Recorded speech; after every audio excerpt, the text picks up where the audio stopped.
What's up, y'all? It's your girl Sakina, and I'm back with another review. This is my review for Love is Blind UK. This is season 1, episode 3 and 4. I know 5 comes out. I don't know if Netflix does the midnight thing, but it does come out on Wednesday. So that's when the new episodes are released. And I know I'm kind of like behind on this, but you know, it is what it is, okay? Sometimes I don't feel like filming, or sometimes I be doing other stuff. So it is what it is. But we're here. So let's go ahead and get into it, right? So it's going to be out of order because I'm doing stuff based on couples, kind of taking it back to how I was doing it when I was doing Married at First Sight. It's been a minute since I've done a couple show. I mean, I have reviewed Love is Blind, but I think it was just more so in a, just like a recap, season wrap-up type of thing. I don't think I've ever done all of the episodes, if I'm not mistaken. Did I do that for last year? I'm not sure.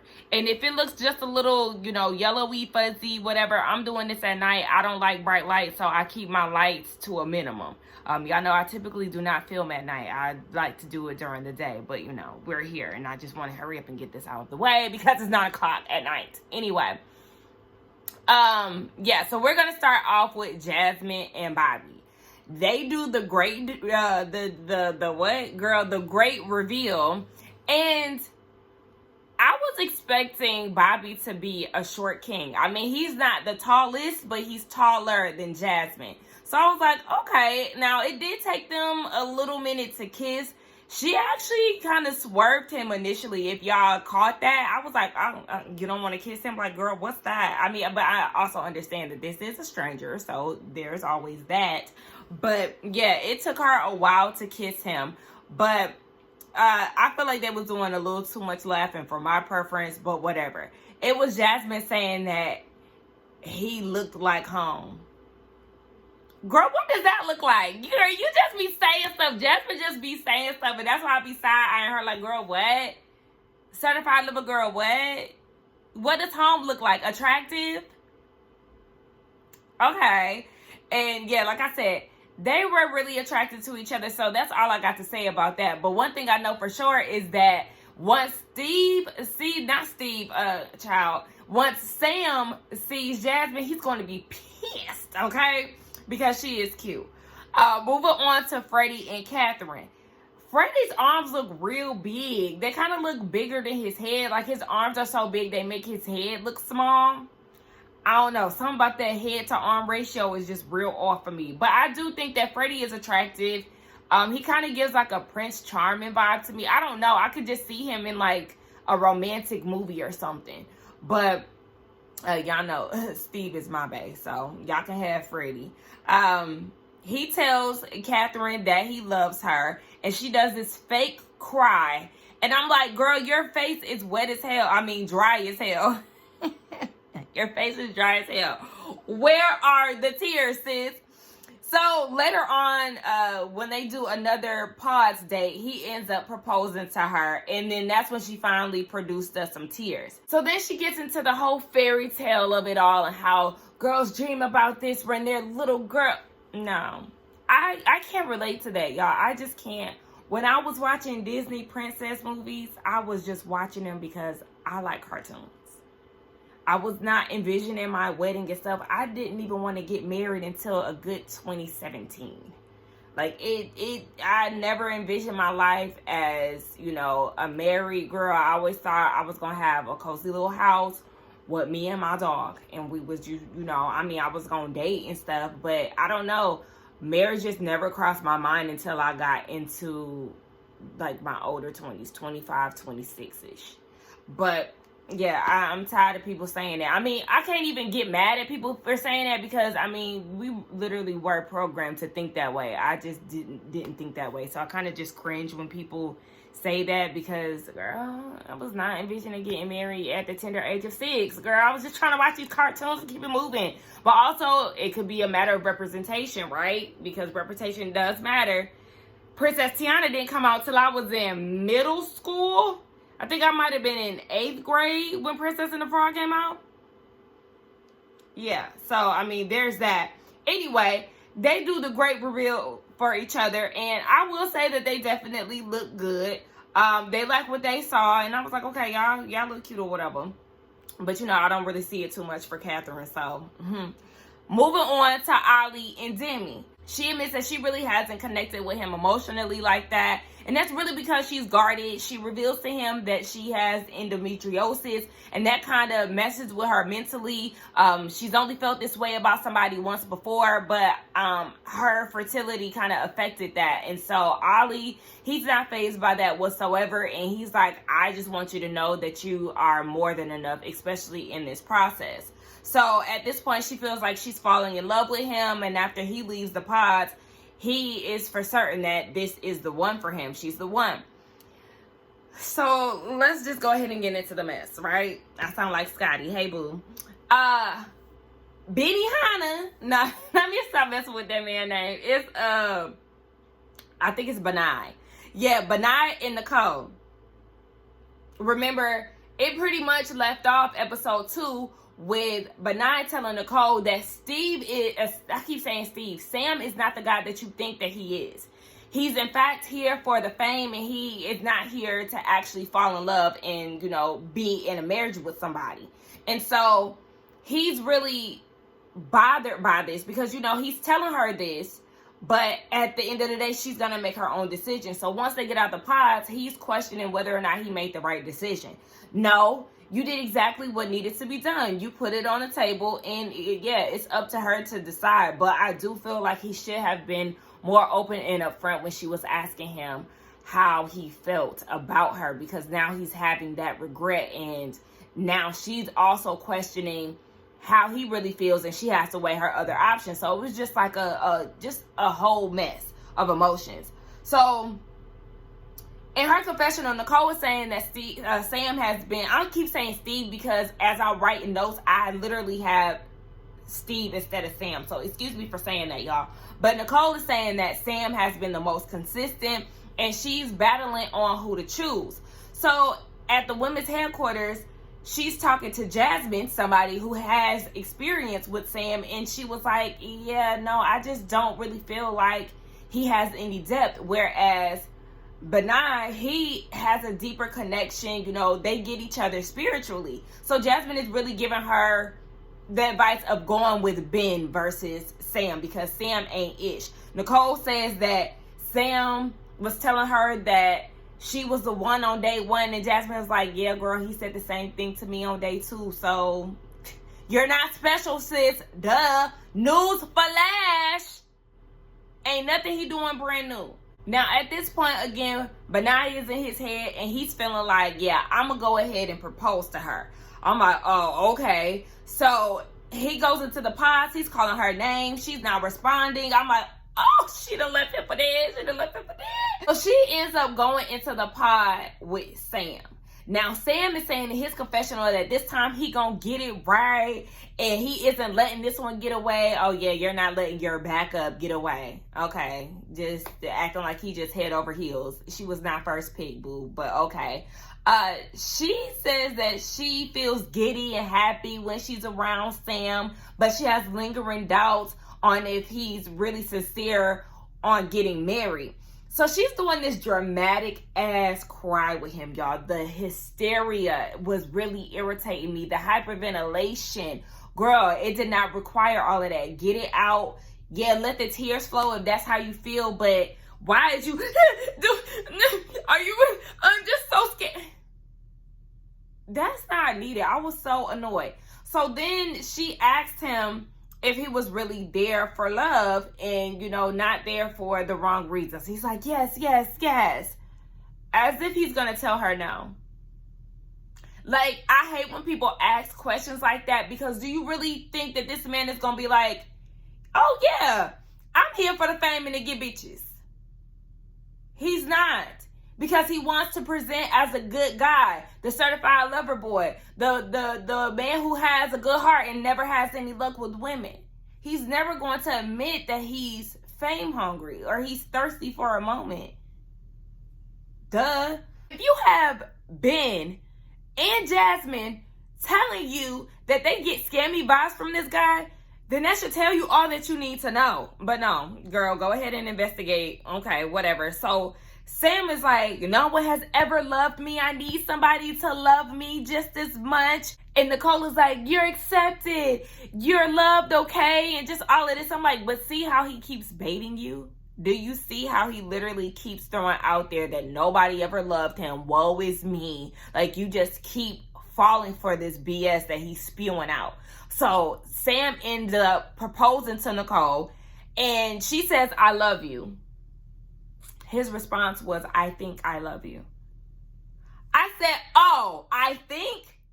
I said, look at how fast he showed his true colors. Instant, you can see the instant regret on her face at the moment that he used the keyword think.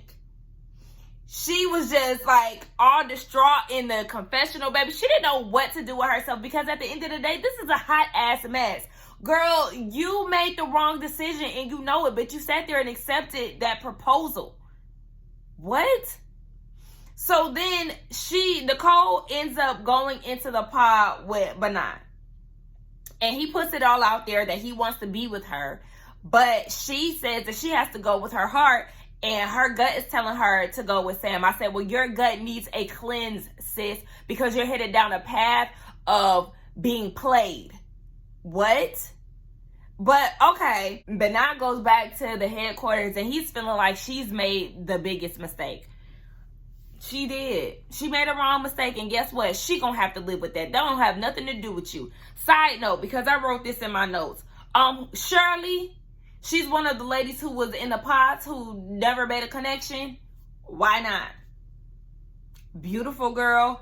Body is body-eyeing. I mean, I know the men can't see that, but I'm like, girl, what happened? That's my thing. There's a lot of background players in the pods, and I just hate that they don't make connections. And I don't know, I just be like, girl, why? But I also know that they play a part in the, in the season 2, and you get situations like, what's that one girl Marshall's wife, and he said that she kind of looked like a man, and she went with that whack ass dude, and they made a whack ass couple.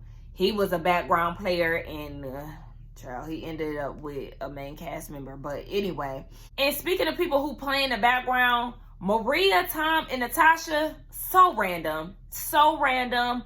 Like, I just feel like they literally got tossed in the mix and that they're placeholders. I don't know what it is about that trio, but it's not clicking for me. It's not. Like, I don't care about the connections. I'm not invested. I find myself texting or whatever it is in my phone when their scenes come on. I don't know what it is, but it's just not it.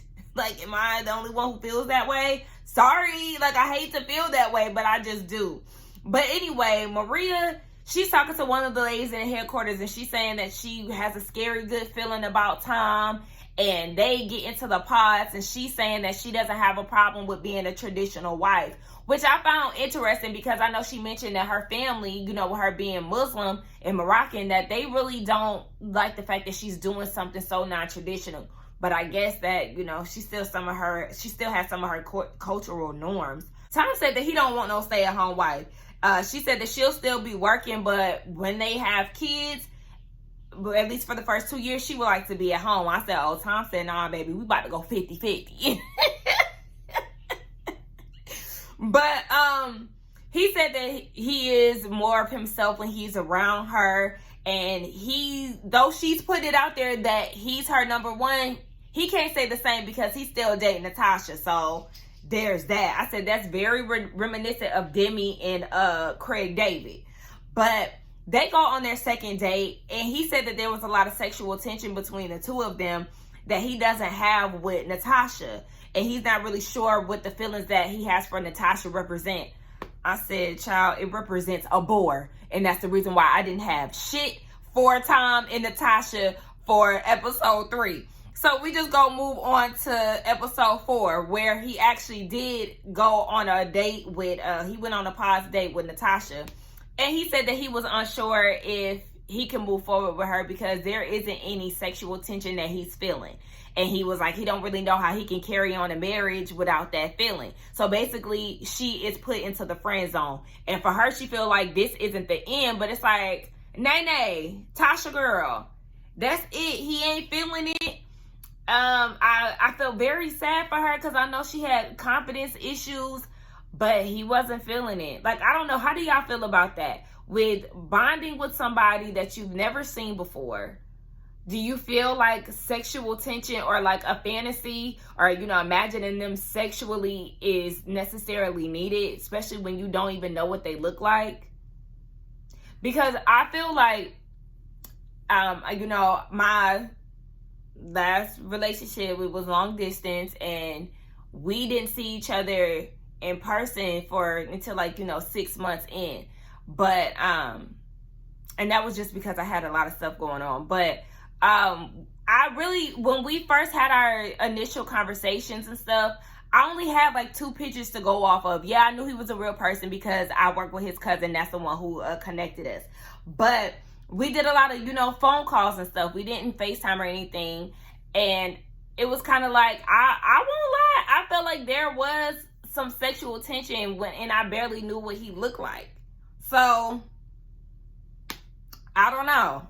I feel like it's a toss-up. Y'all let me know what y'all think about that. I felt bad for her, but honestly, they were boring. Hell, all 3 of them are boring. Now let's get into this real shit show, okay? And that is Nicole and Sam. I forgot that Nicole was married before. She said that on the first episode. And here she is again, picking the wrong guy. The picker is off. You picked the most full of shit man on the cast. And then it's like, okay, you chose this man when you were already skeptical of him yourself. Remember, she told him that, you know, she wasn't really sure how to take him. She was skeptical because he kept saying the right things. You already got other people telling you about him. You felt the way about him, but you still chose him. Make that shit make sense. Okay, so let's just go ahead and get into this great reveal, right? So, when they finally see each other, they hugged, and Sam is like, it's gonna be okay. What are you talking about? Like, I don't know what he was talking about, but I was like, huh? Okay. So then he asked, what do you think? How about you compliment her? Like, what are you talking about? It's all about her. She is the moment. You give her the compliments. You shower her with those. And then you allow her to give her compliments to you after that. Instead, he want her to compliment him first. I was like, ugh. I just also felt like that just goes to show his insecurity. It was just very loud and clear. And so he gets down on one knee and asks her for her hand in marriage. They struggle to take the ring out of the box, and when they do, she's holding the ring and she places the ring on herself on the wrong hand. And I peeped that before she even mentioned that shit. I said, oh my God, she put it on the right hand, y'all. She put it on the right hand. I said, if that is not a bad omen, I said, baby, that's 3 strikes, sis. That is 3 strikes. The first strike was when you had your own skepticism. The second was when both Benai and Jasmine came to you about him. The third strike was you putting that ring on your own hand and on the wrong finger. And don't forget the I think I love you. Girl! Hang it up, baby. Hang it up. So, hey, y'all, I'm editing, and I was also on Twitter. I came across some tweets that I guess because of all the chaotic things that was going on in the scene, I clearly missed. One thing that I know that I missed is Sam, I guess he was saying this in his confessional. He said that I don't care what anyone thinks, she's gorgeous to me. Okay, well, that's further proving my point of I knew she wasn't really attracted to him, but that proved my point of them not being attracted to each other like that. And then, I don't know if he said this in the men's headquarters or what, but at some point he said beggars can't be choosers. Excuse me? Like, see, and this is what I'm saying. What's going on here? She had no business picking this man, and somebody also pointed out that they didn't kiss. It was so much going on, I didn't even realize that they hadn't kissed. But they should not have, because, child, this is a fucking mess. he is a walking red flag, and she should run for the hills immediately. Like, they should have never gotten to that point of seeing each other. I just don't get it. And then he was like, I'm just the boy who wants to love a girl. I'm just the boy who wants to love a girl. Was that a Caribbean accent? I don't know what that was I was giving him. But I was like, oh my gosh, here we are again. Like, in her confessional, she was saying that she basically has to take a back step and put the emotional with the physical. And I said, oh, you don't like what you see. You don't like what you see. She don't like that man. And they're sitting down talking to each other. It was very awkward. And he was like, what color are your eyes? Boring brown? No, because I think they're beautiful. Yeah, I was so bad. If y'all follow me on Instagram, I'm laughing now because I was just in so much disbelief. I was in disbelief so bad, y'all. But if you follow me on Instagram, I had to post this shit on my story because I'm like, what's happening? Excuse me? It's like, you could tell he clearly has no game. And then it's just like, he has word vomit or something. Because remember, he asked Jasmine, do you stroke your boyfriend? Meaning, do you rub your boyfriend's back? And now he's talking about, what color are your eyes? She said black. And he was like, boring brown? No, because they're beautiful to me. Or whatever the hell he said after that. I'm like, oh, he said, they're not because they're amazing. That's what he said. Okay, so the whole conversation was very weird. You could see the regret just all over her face, her body language. It's like he just kept talking and talking. She really wasn't saying much. She claimed it was because she was in shock. Yes, you're in shock because you chose this man and you know that you made the wrong decision. Sis, your face said it all. You couldn't convince the audience, even if you tried, that you made the right decision. Girl, because it was written all over your face. So, as they part ways to go back to their respected headquarters, he says, hey, turns her around and says, I think I love you. Again, he said that shit again, y'all. He already said it in the pod. And I don't know if I mentioned that, but yes, did I mention that? Because when they were in the pods, he said, I think I love you. And you can just tell right then and there that she knew that she fucked up. It was like literally the moment where it's like, you know you fucked up, right? Because you did. And then for y'all to meet each other face to face, and as y'all are leaving, he calls you back to turn around to say, I think I love you. You think? Baby, if you know, you know. I don't need that think piece right there. Like, no, because that's a major factor. He is just doing this to play the game. Again, sis, I don't know if her and Jasmine had that conversation, but he wanted to choose Jasmine. He did not want to choose you. So this is what happens when you're second choice. He thinks he loves you. Girl, okay. And did y'all notice that he kept saying, trust me, just trust me, just trust me. What is all of that? When people have to keep doing that, you're sneaky, you're a snake, you're up to something, and we don't trust you, actually. Girl, it was that was just a mess. And did y'all see, Sister Girl was in shambles. She was in shambles in her confessional. She was broke down crying in her confessional. The producers was trying to fix her mic pack, and she's just like she don't know what the fuck to do. Oh my gosh. This is a mess, and it's not to be funny because really I had high hopes for Jasmine. I really wanted her to pick Benign. Like, really wanted them to... I could really see them being together, but I don't know. His hesitation, I guess, just got the best of her, and she fumbled this. She was better off just going home, girl. Self-eliminate, because this right here ain't it. And even when, the curtains basically went down, sis was pacing and everything. She was losing her damn mind because she already knew that this was not right. Like... Girl, I can't. So we get over to Tom and Maria. Child, I don't really have much to say other than He proposed to her, and they met each other, and she gave him all kind of red lipstick stains. He looked like a white baby who just ate a whole bunch of spaghetti. Y'all know how white kids be having them stains around their mouth when they eat. I say even the light-skinned black kids, because I know some of them, they be doing that too. But I'm looking like, girl, what is all of this? You got lipstick all on his mouth. Literally, his lips are covered in her lipstick. He's wearing lipstick. She is wearing it on her teeth too. I'm like, where's your Fenty Beauty? In 2024, why are you still wearing transferable lipstick? Girl, what? I was baffled.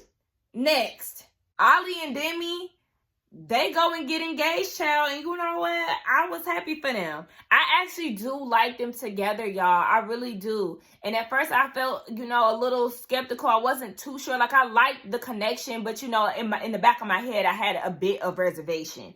But they get back to the headquarters, and Demi is talking to one of the girls, and she's feeling very nervous because she feel like Craig David might not be attracted to her physically. And so they get down to the great reveal, and before they see each other, we do see that Ollie in his confessional was saying that he does have that lingering thing in the back of his head where Demi is saying that she's typically one of the homies when it comes down to the guys. And he was like, well, if other men view you like that, well, I view you like that too. So, that was just something that lingered in his head.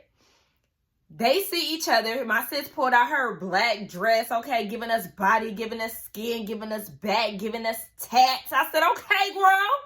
And he like what he saw. He said she's curvy in all the right places, and he wasn't mad at what he seen. And so, they kissing each other and all of that. He even stopped her and was like, one more for the road, baby. I said, okay, this is cute. This is cute. I said, I'm loving this, okay? So now that everybody has seen each other and everybody is coupled up, we get down to the honeymoon, and it's down in Greece. I said, okay, this is cute. Greece, I think that's very romantic. They have clear water, just very romantic vibes. So we just gonna see what that environment pulls out of the couples. Freddie and Catherine, everybody is booed up. They just pretty much showing a montage of everybody. But we get down to Freddie and Catherine, and he was asking her if she was excited to meet anybody else. And she was like, yeah, I'm excited to see the men, but she's nervous to see Ollie because for some reason she feels like they didn't get closure and that he wasn't expecting her to reject him. Correct me if I'm wrong, but it seemed like they ended it pretty all right and got the closure or whatever that it is that she feels that she needs. I feel like they got it. So it seemed very mutual to me. He was already leaning towards Demi. She was leaning towards Freddie. Girl, what are you talking about? But speaking of Ollie, him and Demi, they're all booed up in the pool, kissing and everything like that. The attraction is still there for the two of them, but, they're still building on their emotional. And for him, he feels like because the attraction is there, it's just going to build up their emotional. So I said, okay, that's good. So then they take us back to London. And I'm literally like, what's going on? Like, are we about to talk about somebody who didn't make it out of the pods? Like, I was confused. But then I realized, oh shit, Nicole and Sam, they ain't there. Then we see Nicole unpacking her bag. Sis called it quit. She said something was off when she put the ring on her right hand and on the wrong finger, and he didn't notice. Like, she already knew. Something wasn't right. And then you got Sam saying the same thing, that he felt like something wasn't right. But I feel like you're only saying that because she's the one who was calling it off. Because had Nicole been on board with it, he would have been on board with it too. We already know how that go. So, yeah, I'm just glad that she didn't allow him to further play in her face, because all the signs were there for you not to move forward with that man.